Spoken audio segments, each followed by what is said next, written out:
Hey, welcome back. It's Jason Walter here. According to a brand new report from the National Association of Realtors, they just posted a brand new report this morning, and they noted that home sales actually decreased, yet home prices reached record highs. Sales of existing houses decreased by 2.7% in April from March. This is now the third straight month of declining home sales. All but one of four major U.S. regions witnessed month-over-month drops in home sales.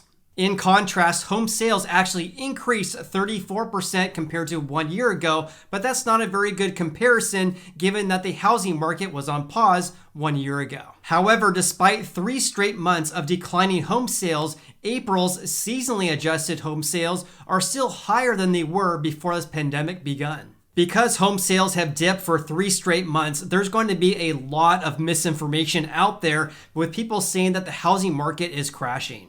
In my opinion, affordability is becoming more and more of an issue as home prices increase and more home buyers are getting priced out. But the main factor why home sales have been decreasing is a severe shortage of houses available for sale. So have a look at this. This is housing inventory in the US over the past 5 years. As you can see, inventory has taken a nosedive ever since late 2019. Redfin had an even better graphic, so check this out. This is the number of active listings or the number of houses available for sale for the 4-week period ending May 16th.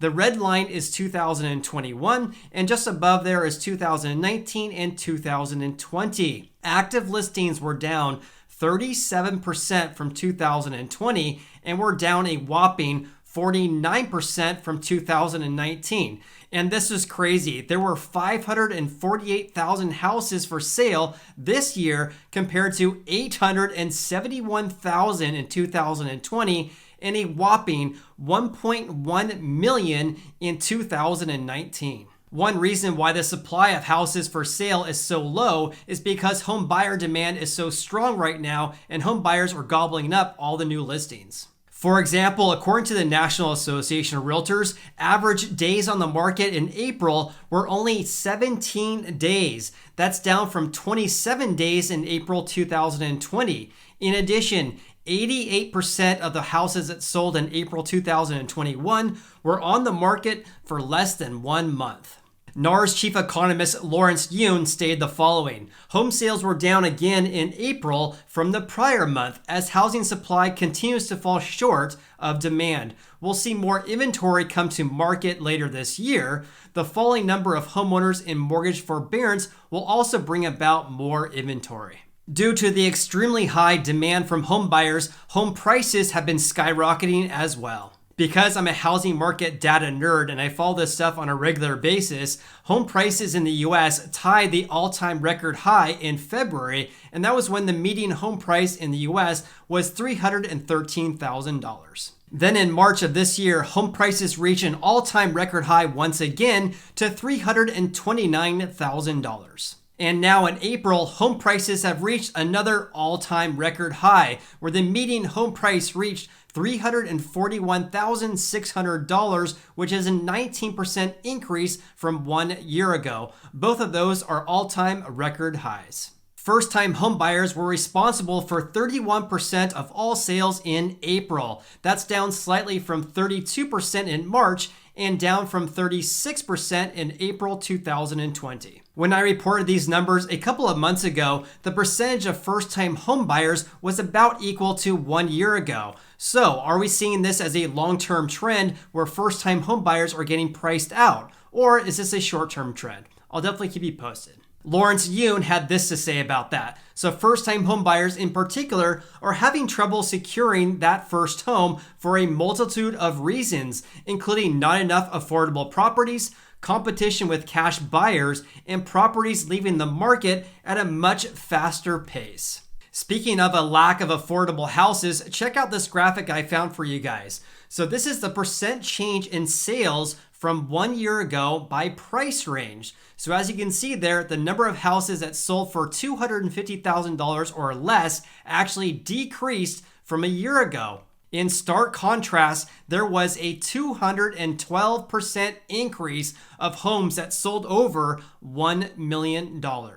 This clearly shows how the increase of home prices have decreased the affordability of houses in general. This graphic also clearly shows us how we've had a K-shaped recovery, where some people have been deeply affected by this pandemic and are still struggling, whereas others have not been affected and are buying million-dollar houses. All right, so some of you have been commenting on my channel about how you're getting outbid by cash buyers over and over again. Well, I finally have some data to help support that. According to the National Association of Realtors, individual investors or second home buyers purchased 17% of homes in April. That's up from 15% in March and 10% in April 2020. All cash sales accounted for 25% of all transactions in April, and that's up from 23% in March and 15% in April 2020. By my dumb math, that's a whopping 67% increase of cash sales compared to 1 year ago. Okay, let's talk about how each of the 4 major regions in the US fared, because there's some pretty big differences here. Existing home sales in the Northeast fell by 3.9% from March. The median price there was $381,000, and that was up 22% from April 2020. Home sales in the Midwest grew by 0.8% in April. The median price there was $259,000, with a 13.5% rise from April 2020. Existing home sales in the South decreased by 3.7%, and the median price there was $289,000, which was a 15.8% jump from 1 year ago. And lastly, home sales in the West actually dipped by 3.1% from the prior month, but posted a 53.8% surge in sales from 1 year ago. The median price was $501,000, and that was up 19.9% from April 2020. All right, so changing gears slightly, if you follow the channel, you know that I'm always sharing housing market data for leading indicators. These would be things like pending home sales, housing inventory, and mortgage application numbers as well. All these figures can give us some indication of where our housing market is headed in the months to come. I mention this because I noticed that the MBA, or the Mortgage Bankers Association, announced a couple of days ago that mortgage applications increased 1.2% from 1 week ago. Sounds great, right?